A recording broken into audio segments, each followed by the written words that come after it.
Okay, so unfortunately, a few minutes ago, we had a mishap with this egg while I was trying to candle it, and I clumsily dropped it, and it got broken. You can see right there. And there is a live baby goose in there right now, and this puts its life at risk, so I'm going to have to do something to try to stabilize this egg so that it doesn't break. And I may even have to incubate this one separately because I don't know if it's going to be able to stand up to the stress of goose baby rolling it around and sitting on it and everything. These cracks put the baby's life at risk because even though the membrane that coats the inside of the egg, that may not be torn, but just the fact that the outer shell is cracked, that's going to expose that membrane inside to possible bacterial contamination or desiccation. The membrane is gas permeable. There's going to be air and moisture exchange through that. So there's a high probability that if nothing was done about this, the baby in there would die of either bacterial contamination or desiccation and would just dry out and die. So we have to do something about that. Last night I noticed that there was a rancid egg smell coming from the nest that goose baby is sitting on. So this morning I pulled her out of the nest and I decided to candle and smell all of the eggs to try to locate the one that was bad. And there were a couple of probables that I wasn't for sure last week if they were viable, and turns out they weren't, and they've gone bad, so had to remove them. And normally a mother goose will know which eggs are bad and she'll roll them out herself, especially the wild geese. I see this a lot with the Canada geese. They always know, even before the egg is smelling bad, when they've rolled one out of the nest and I've checked it later, I've come along to see whether it was abandoned or whether it was kicked out accidentally. And I've always found that the mama goose is really accurate in knowing which eggs are bad if she rolls it out of the nest. Now, goose baby is a young girl. She's not even a year old yet. She'll be a year old in just about 2 months or so.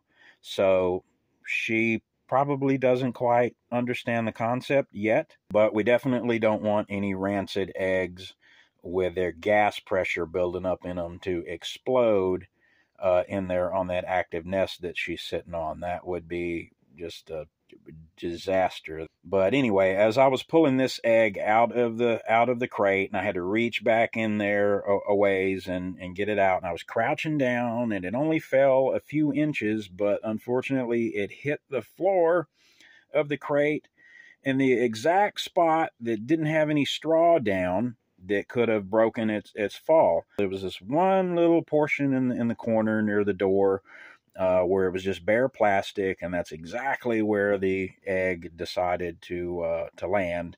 And so we got pretty good cracks there.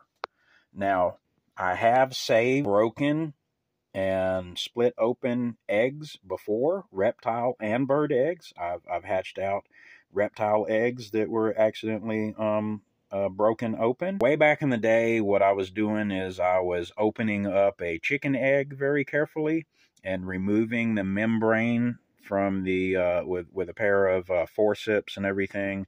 You can do this very carefully and remove the membrane from the inside of a chicken egg, and then I used that to coat over the tear in the reptile egg, and I was successful in that. And I've also done this with goose eggs, but for the goose eggs, instead of using the chicken egg membrane, I'm going to show you another thing that I use that works out real good. And this may be my last one, my last small one anyway.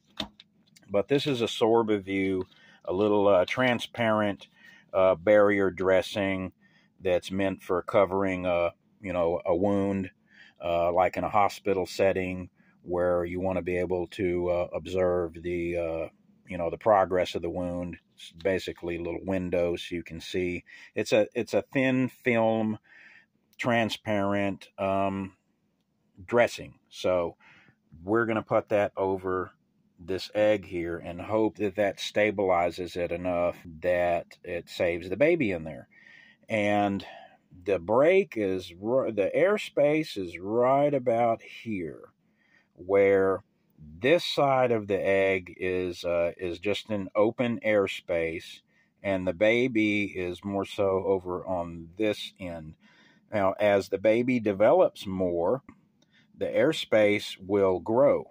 So this will actually get larger, and so as the baby grows a little more, he'll move back a little farther away from where this is broken. And that's another way you know whether an egg is viable or not. The eggs will start out with a small little airspace, and there'll be a lot of white and yolk in it. But as the baby's growing, the airspace gets bigger. There'll be more and more of an open space on the end of the egg there. So as he grows, he'll get farther away from this, and hopefully he'll be safe. But we got to do something about that right now, so the baby doesn't desiccate and die. I'm going to try this one, but if I mess it up, I've got some others. I just don't really want to coat a lot of the egg with this, with a barrier dressing, because otherwise that can endanger the baby too when he goes to hatch out of it, and he's pipping the egg and trying to get out, and there's this great big, adhesive transparent dressing over it that's basically got him trapped in, like a plastic bag. But here's a bigger one. If I have to, I'll cut them. Tegaderm, that's basically what this is. Sorbiview or Tegaderm, or this one is just a generic transparent dressing. You can find these things on Amazon.